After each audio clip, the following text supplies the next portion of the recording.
গতকাল March two সচিবালয় কর্মসূচি ঘোষণা করেছেন এমপিওভুক্ত শিক্ষক ও কর্মচারীরা।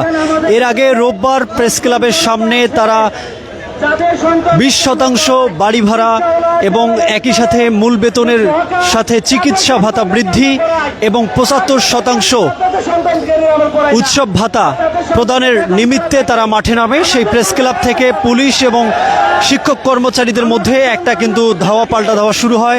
সে জায়গা থেকে তারা শহীদ মিনারে অবস্থান করে আজকে তারা মার্চ টু সচিবালয় ঘোষণা করেছে। আমরা শুনবো এখানকার সাধারণ মানুষের কাছে আজকে মূলত কি কি কার্যক্রম রয়েছে আপনাদের। ধন্যবাদ। আপনারা জানেন গত 3 দিন আগে আমাদের কর্মসূচি ঘোষণা করা হয়েছিল। শিক্ষকদের বেতনের 20% বাড়ি ভাড়া এবং চিকিৎসা ভাতা 1500 টাকা এবং কর্মচারীদের 75% উৎসব ভাতা প্রদানের যে আমাদের কর্মসূচি, আমরা এর দাবিতে প্রেস ক্লাবে অবস্থান করি। এতে আপনাদের উপর কি কি নির্যাতন হয়েছে? আমাদের উপর অনেক পুলিশি নির্যাতন হয়েছে।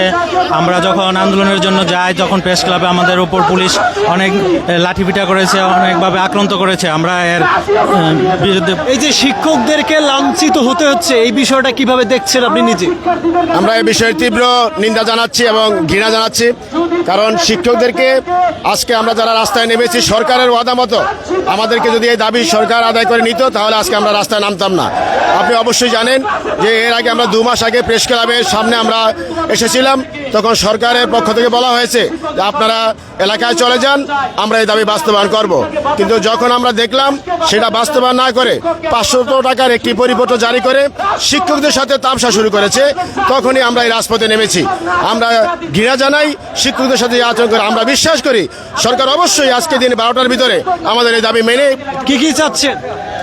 আমরা 3টা দাবি, যে 3টা দাবি নিয়ে আমরা আজকে গত পরশুদিন প্রেস ক্লাবে এসেছি। আমাদের 20% বাড়ি ভাড়া, 1500 টাকা মেডিকেল এবং কর্মচারীদের 75% উৎসব ভাতা, এই দাবি না মানা পর্যন্ত আমরা আমাদের এই শহীদ মিনার থেকে যাব না। আমরা দেখেছি অনেক শিক্ষক কর্মচারী বা প্রতিষ্ঠান তারা মানেননি, তারা ক্লাস চালিয়ে যাচ্ছেন। তাদের উদ্দেশ্যে কি বার্তা থাকবে আপনাদের? আমরা যতদূর জানি যে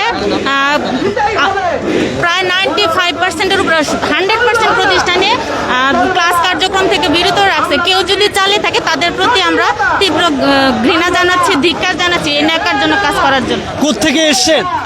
আমি বোলার দৌলত খান থেকে এসেছি। কি করে এখানে ছিলেন, মানে কেমন জীবনযাপন চলছে এই 2 দিন থেকে? শহীদ মিনার রাস্তায় অবস্থান করছি এবং খুবই কষ্ট, মশা মাছি দিয়ে আমরা চাই আমাদের শ্রেণীকক্ষে আমরা ফিরে যেতে। তবে আমাদের যে শর্ত 20% বাড়ি ভাড়া এবং চিকিৎসা ভাতা এবং কর্মচারীদের জন্য 75। কোত্থেকে এসছেন? আমি পটুয়াখালী থেকে, আর এখানে এই দিন বিক্রমপুর মুন্সিগঞ্জ। কি কি চাচ্ছেন? জি, আমি কি চাচ্ছি? এই দিন এই 20% এই দিন বাড়ি ভাড়া, তারপর চিকিৎসা ভাতা 15% এবং এই দিন বিভিন্ন সুযোগ সুবিধা, তারপর আমাদের চাকরি যাতে এই দিনে বদলীকরণ করা হয়, এটার বিষয়ে আমরা। যে আপনাদের যে বেতন কাঠামো নির্ধারণ করা হয়েছে সেটাতে কি আপনার জীবনযাপনে সমস্যা হয় কিনা? হ্যাঁ, অবশ্যই সমস্যা হয়। বাস্তব কথা হচ্ছে যে আমার বাড়ি ব্রাহ্মণবাড়িয়া, চাকরি নরসিংদী করি, কিন্তু যেই বেতন পাই সেই বেতন দিয়ে ফ্যামিলি যে ওইখানে এনে রাখবে সাহস করার দূরের কথা, কল্পনা মাথায় আসে না। সুতরাং জীবনযাপন তো পরের কথা। আপনার কেমন চলছে এই শিক্ষকতা জীবন? আসলে আমরা যে বেতন পাই, বর্তমান বাজার দ্রব্য সব জিনিসের যে ঊর্ধ্বমুখী দাম, সেই অনুযায়ী আমাদের জীবনযাপন করতে খুবই কষ্ট হয়ে যায়। এখন প্রত্যেকটা জিনিস প্রতিনিয়ত দাম বাড়তেই আছে। আজকে ডাক্তারের কাছে গেলে 700 টাকা 1000 টাকা ভিজিট লাগে। বাজারে গেলে চালের দাম 80 টাকা 90 টাকা। এভাবে প্রত্যেকটা মাছের দাম আপনার 200, 250, 300 টাকা। ইলিশ মাছের দাম আজকে 2500 টাকা। সেই হিসাবে দেখেন আমাদের এই যে অল্প টাকায় আমাদের জীবনযাপন করা খুবই কষ্ট হচ্ছে আমাদের। এজন্য কেমন চলছে আপনার জীবনযাপন? অনেক কষ্টে চলছে, আমাদের দিনকাল ঠিক মতো চলছে না। আমরা 3য় শ্রেণী কর্মচারী, সেখানে আমাদের বেতন স্কেলও কম। আমাদের বাড়ি ভাড়া মাত্র 1000 টাকা। এই 1000 টাকা বাড়ি ভাড়াতে কোনো জায়গায় বাড়ি ভাড়া পাওয়া যাবে না। আমরা সরকারের কাছে আশা করছি 20% বাড়ি ভাড়া এবং সর্বনিম্ন স্ল্যাব 3000 টাকা এবং মেডিকেল ভাতা 1500 টাকা এবং আমাদের কর্মচারীদের জন্য উৎসব বোনাস 75%। অতি দ্রুতই আজকে 12টার মধ্যে আশা করছি প্রজ্ঞাপন জারি করবে। আর প্রজ্ঞাপন জারি না আপনারা কোথায় যাবেন আজকে এবং আসলে কি কি পদক্ষেপ আছে? আমরা আজকে যাব আমাদের দাবি রক্ষার্থে, দাবি আদায়ের লক্ষ্যে আমরা আজকে শহীদ মিনার থেকে আমরা মিনিস্ট্রি অফ এডুকেশন সচিবালয়ের দিকে সেক্রেটারি আমরা যাবো। অবশ্যই আমাদের দাবি মানতে হবে, দাবি মানন ছাড়া একটা পদক্ষেপ আমরা এখান থেকে নড়ব না।